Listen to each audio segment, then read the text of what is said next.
اور اپنے معاملے میں شرک و کجروی سے ہمیں بچایا۔ ایسی حمد جس کے ذریعے ہم اس کی مخلوقات میں سے حمد گزاروں میں زندگی بسر کریں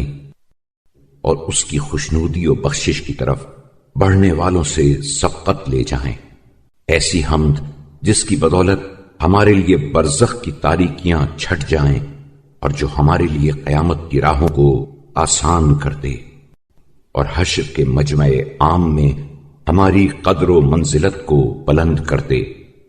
جس دن ہر ایک کو اس کے کیے کا بدلہ دیا جائے گا اور ان پر کسی طرح کا ظلم نہ ہوگا، جس دن کوئی دوست کسی دوست کے کچھ کام نہ آئے گا اور نہ ان کی مدد کی جائے گی۔ ایسی حمد جو ایک لکھی ہوئی کتاب میں ہے جس کی مقرب فرشتے نگہداشت کرتے ہیں، ہماری طرف سے بہشت بری کے بلند ترین درجات تک بلند ہو۔ ایسی حمد جس سے ہماری آنکھوں میں ٹھنڈک آئے جبکہ تمام آنکھیں حیرت و دہشت سے پھٹی کی پھٹی رہ جائیں گی اور ہمارے چہرے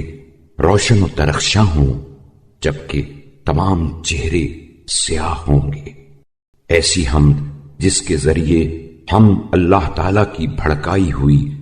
اذیت دے آگ سے آزادی پا کر اس کے جوارے رحمت میں آ جائیں۔ ایسی حمد جس کے ذریعے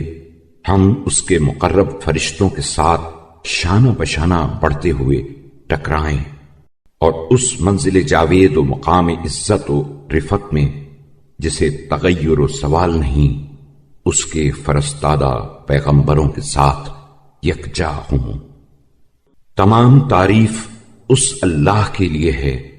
جس نے خلقت و آفرینش کی تمام خوبیاں ہمارے لیے منتخب کی اور پاک و پاکیزہ رزق کا سلسلہ ہمارے لیے جاری کیا۔